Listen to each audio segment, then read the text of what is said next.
Well, here are the kittens. We got 3 in here, and we've got 5 over in here. And they're growing big. They're getting bigger.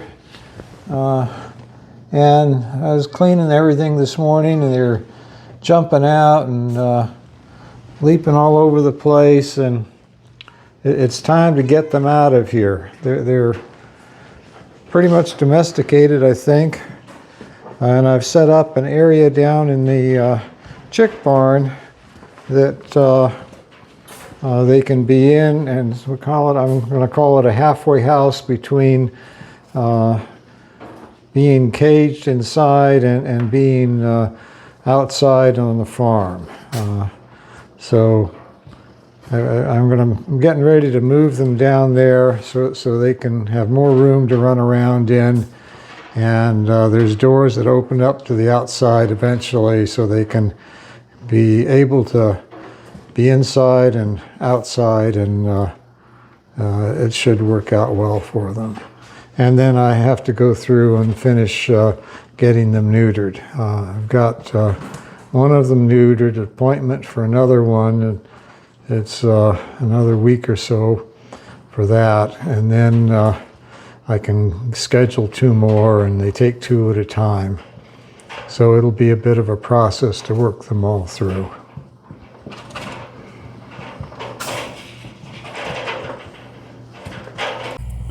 Well, it's a gorgeous day in South Mississippi, end of September. And the kittens are finally out of the house, and I've got them set up down what we call the chick barn, which is just over here. That low building there, we call that the chick barn. Next to it we have the arch barn where we've got our equipment. But the chick barn was built many years ago when we were raising emu. But that is long past, and it's been used for all sorts of things since then. And right now I've set up a portion of it to be a halfway house for the kittens.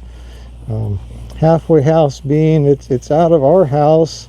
It's a protected area that part of it is inside that we'll come back into, and the other part of it is outside on this porch area, so they can get used to and familiar with being around the outside here.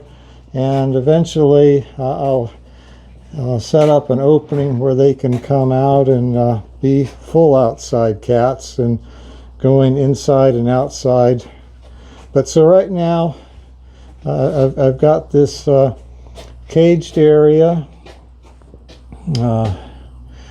It's got chicken wire and chain link. It's chain link fence with chicken wire over it, and we've got the door covered. I don't want them escaping, especially not until they're all neutered. And I'm making good progress on that. We've got 7 of them neutered, one left to go. But they have the outdoor waste facilities, and they've got well, let's see here. Got places to sit up on and watch the outside surroundings, and then they've got a little opening, crawl space to go into the inside area. So we'll go around to the inside next. So back around here, and here's Thor.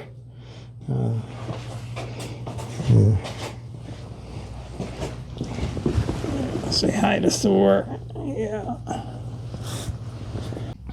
This is the inside area. I reorganized the inside chick barn.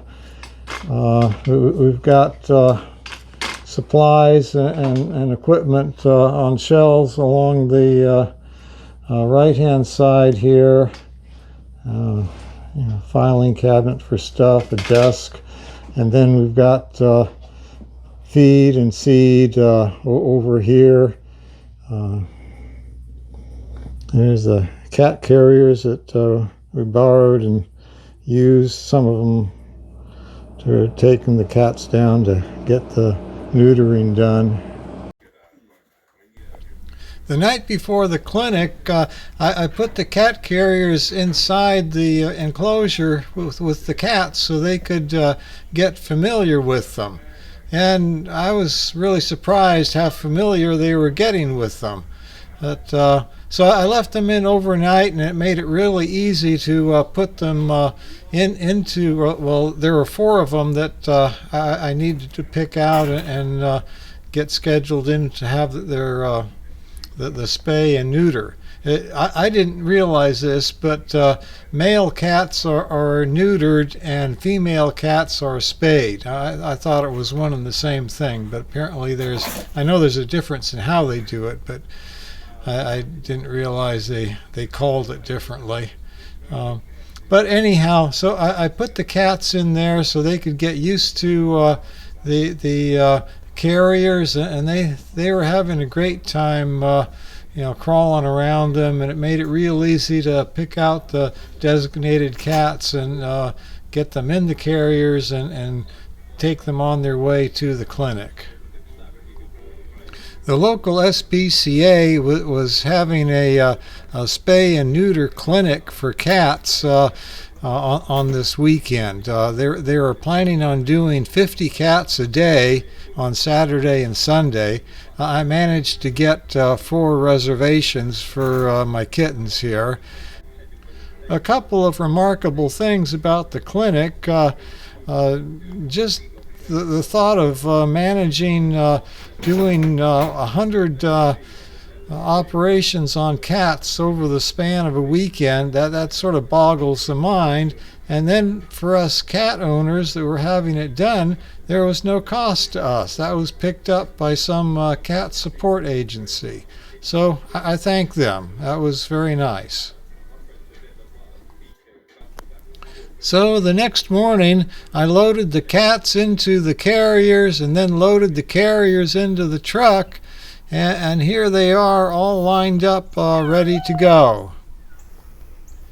Well, I guess they don't seem too upset, but they're not particularly happy either. But it'll be better for them in the long run. And back to the tour. So I closed off the west side of the inside chick barn here. It's about 6 foot wide, floor to ceiling.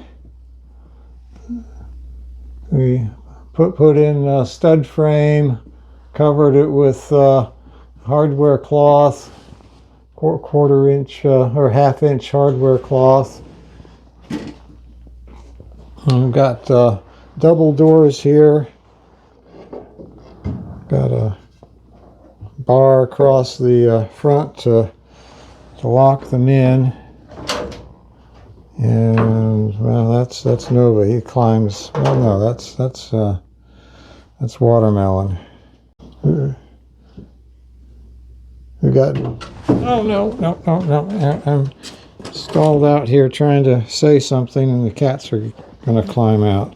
But anyhow, okay. So here's the doorway or the access hole going out to the outside area, and we've got the inside here. We've got some shelves that the cats sit up on, and I'm going to go inside here and sit with them a little bit. Often I would come in and find them all lined up on the shelves, relaxing.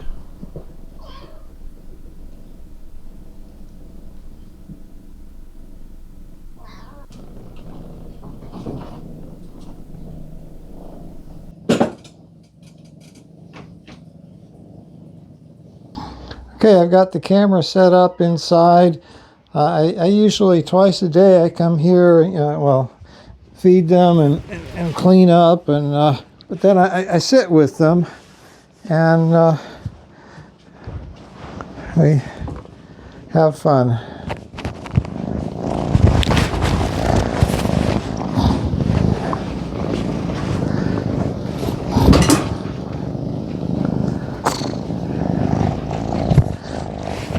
They come and pile around, and it's been I don't know, several months now.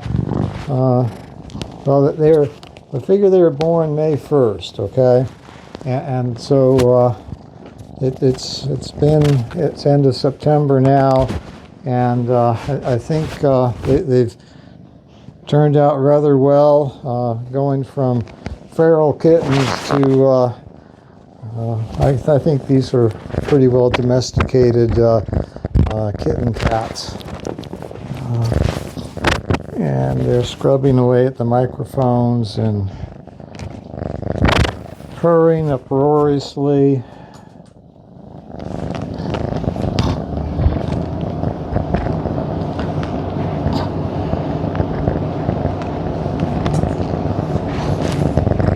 And Pineapple's usually comes over too.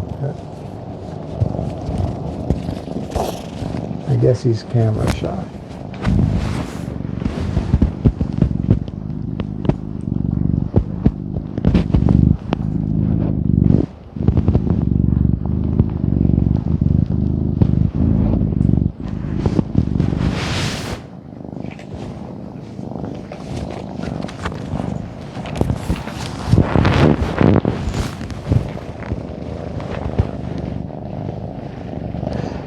So the plan is, if you can, the microphone can pick up here.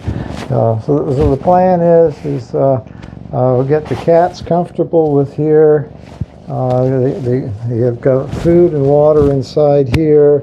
They've got kitty litter in the outside area, and then once I've got them all neutered and they're comfortable and happy, I'm going to set up so they can start exploring the, I'll open up a doorway so they can go to the hole outside. And then the plan is they can roam around outside, go after mice and things like that, but they'll always be able to come back in here, and I'll feed them here, so this will be like a protected spot they can come back into.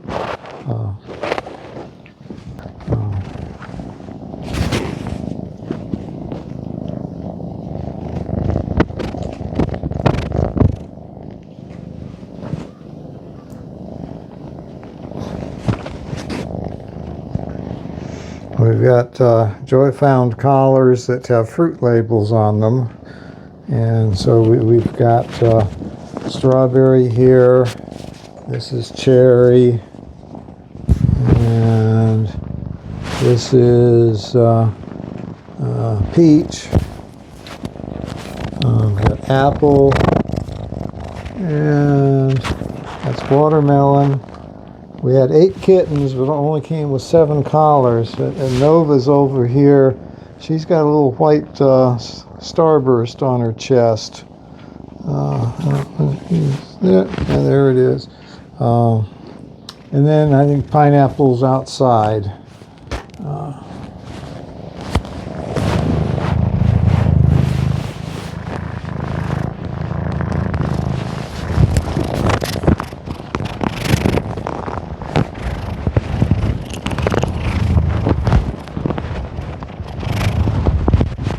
Pineapple. Oh, no, this is avocado. This is another kind of avocado. There's pineapple. Pineapple's outside.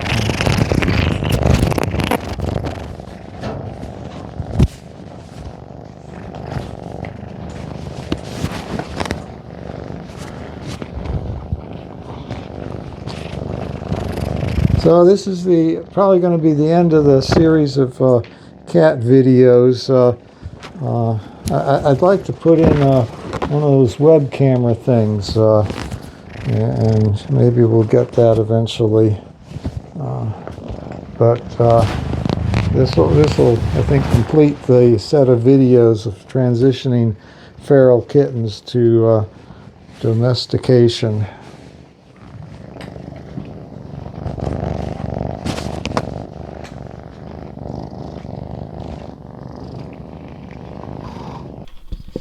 So thanks for watching Longleaf Sheep Hill Ranch. I'll put a link to the previous kitten domestication video in the little spot on the lower right there.